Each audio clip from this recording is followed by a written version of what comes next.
Right now, the other huge story today involves the soap opera in Golden State. Hey, Kevin, have you and Draymond been able to hash anything out? No. These things do happen a lot within teams. Guys go at it, but this one did escalate. Every team that I've ever been on, things have happened. The organization essentially siding with Kevin Durant over Green. And so what are the ramifications going to be? At the end of the day, we're on the same team with the same goal, and I don't think either of them will lose sight of that. We got a long season ahead. All right, let me kind of try and take you through the day for the Warriors yesterday. Draymond Green back after serving the team-imposed one-game suspension. They were together at the shoot-around. There were all kinds of pictures of him and KD together. Then he spoke, and while he didn't directly apologize, he did say this. Everybody in this organization, from a player, not myself, not Kevin, not anybody else, is going to beat us,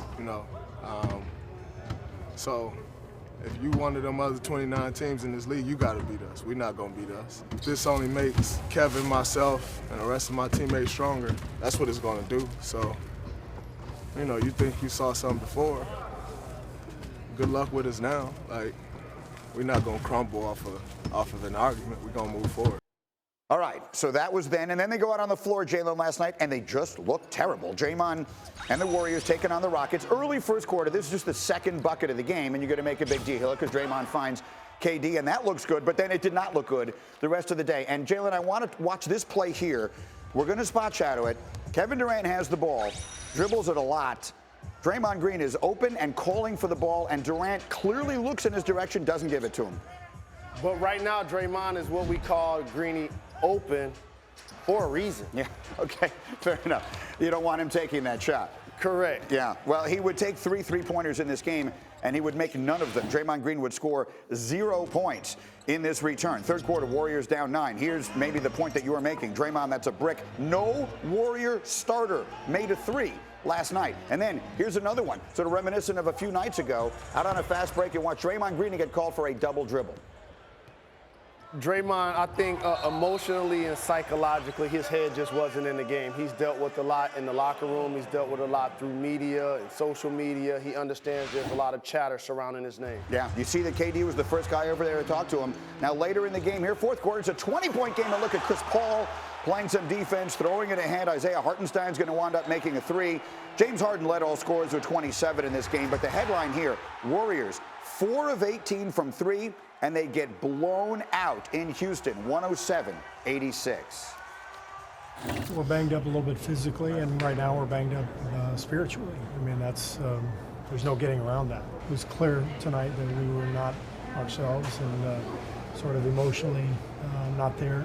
And you kind of forget sometimes how hard it is to win an NBA game. We didn't play our best game. It happens.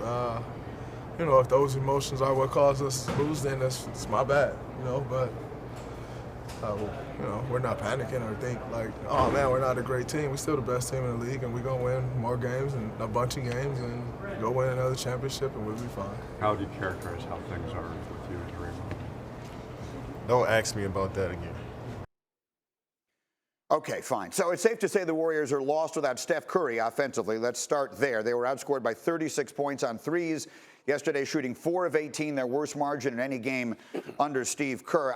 I hadn't realized that KD had said that last night, and so let me very quickly just address that. I understand he doesn't want to talk about it, but the notion that he's going to tell people, don't ask me about that, when it is obviously the overwhelming story in sports, it's ridiculous. Right? I agree with you, but also, here's the dynamics. Look at how Draymond Green handled the post-game. He was trying to get past it, try to show a little personality. KD was still upset by it, clearly bothered. And for a lot of people that don't know the dynamics of possibly what was said, I clearly wasn't sitting in the huddle, but I hear that Draymond called him a female dog. I hear Draymond question his ability to commit to the team, talked about his free agency, and basically acknowledged him as being somebody that joined a situation that was already successful before he got there. Mm-hmm. So when people say these type of things to you, during an altercation, a lot of it sticks. And the tongue is a powerful instrument, as we all know. And you can tell that KD's clearly still bothered by all of that scenario, how it took place. I completely agree. He is not he's the one person not doing everything in his power to put this behind them, and maybe he's doing that on purpose. I also think it's interesting to hear Steve Kerr say we are spiritually down right now. This is the first real test for him. It has been very smooth sailing since Steve Kerr became the coach. How do you expect him to handle this, and how do they need to go about handling First this? and foremost, without DeMarcus Cousins, I'm going to name some people that you don't realize are playing quality minutes for the Golden State Warriors. Damian Jones, Kevon Looney, Bell. These are guys that they're counting on to supplement what they're going to get from DeMarcus Cousins, which they clearly can't. Then on the perimeter, you don't have Steph Curry, a guy that just makes the game a lot easier for everyone. So based on those two dynamics, they're actually having to go through the rigors of an NBA schedule where they're going to struggle sometime. That's why I tried to tell you they're not ruining the game. Well, I mean, not ruining the game as long as they're fighting internally and Steph Curry is not playing. But quickly, will they put this in a week's time? Will they have put this behind them? Basketball-wise, they're so very talented, they'll put this behind them. Psychologically and emotionally, I think that relationship between KD and Draymond is fractured to the point where this will be the only and final season they play together.